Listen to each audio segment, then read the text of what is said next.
Yeah, so prior to full retirement age, you had the age-based reduction, working up to 100% of your benefit at full retirement age. From that point to age 70, you get the delayed retirement credits, and that is an 8% credit per year that you delay from full retirement age to age 70. That's a great credit. That's a pretty good guaranteed rate. That's a guaranteed rate. But what's the downside to get it? You're waiting. You gotta wait. You gotta wait because here's the thing. I mean, it doesn't make sense for everybody because, I think a lot of people can attest to this or they've heard of a story before where maybe, somebody retired and maybe a year later they passed away. It unfortunately happens. It does happen. It doesn't, it is what it is, but it's a very real consideration because when you're looking at Social Security break-evens between early and full retirement age and late, you typically get out to your late 70s, early 80s. Yep. Nobody knows what's going to happen from now until that point. But it's really important to sit down and just evaluate, especially if you're married and there is a spouse there, not just where you're at today and what Social Security looks like today, but where you're going in the future. Right. One thing that I'm a fan of, because, I'm glad you mentioned the break-even point, because that's usually between ages 79 and 81.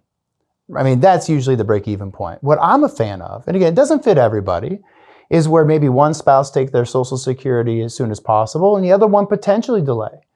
Because of that, that fear factor in terms of, what if something does happen to me? Because, Tommy, when we lose a spouse, the lower benefit goes away. And so again, I'm not saying everybody should delay, but, if I'm encouraging somebody to do it, in my opinion, I better have a darn good reason why. Yeah, it is. And it's very important. We mentioned plan, we mentioned retirement, just all the decisions, but it's very important that you sit down and consider, all the decisions you're going to have to make, the different planning steps, what retirement looks like now, what it looks like in 5 years, what it hopefully looks like in 20 years, and make the best decision based on the information you have available. Right. And just real quickly of reasons why we may want to delay. The first one is it can help take stress off of that 401k. Because unfortunately, the pension days are basically over. Unless you're a federal employee or you receive IPERS, hallelujah. Good. You get a pension. But a lot of people, they don't. They have their Social Security, right? Their retirement paycheck coming in, and then they also have their 401k. The question is how do they mold together? So the 3 reasons is number 1, stress.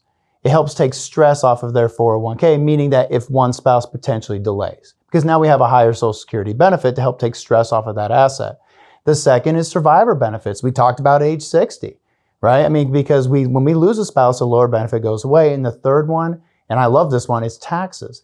You get a wonderful tax preference with your Social Security, unlike the taxation of a 401k IRA. It's very important. Social Security gets its own section on the tax return, and it allows you a lot more flexibility. We'll talk about why we're fans of Roth, reviewing Roth conversions, but being able to blend those traditional or fully taxable distributions with potentially Roth or tax-free distributions, you get a lot more flexibility and control of your own tax situation with the Social Security benefit. Well, before we move into that, let's talk about the last milestone, and that's age 70. So if we ever bump into somebody and you have not taken your Social Security yet, and you're over 70 years old, what are we going to do, Tommy? We're going today. We're going to the administration because you're missing out. Your 8% delayed retirement credit stops growing after 70. So make sure you take your benefit by then.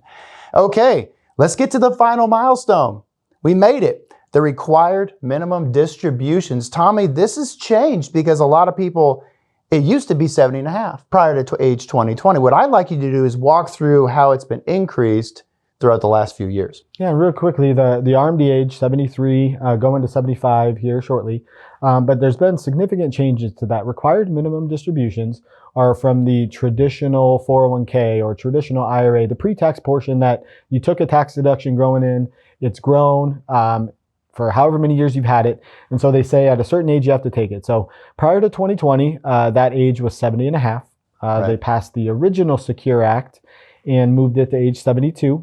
And then they added Secure Act 2.0 and have, as of now, the age is 73, going to 75 in 2023. So the tax code has said, you've had that deduction, it's grown. At a certain age, you got to start taking amount out. They need the tax revenue off of it. And so if you're ballparking those numbers, it typically starts a little bit under 4% and then grows the percentage required to take grows annually after that.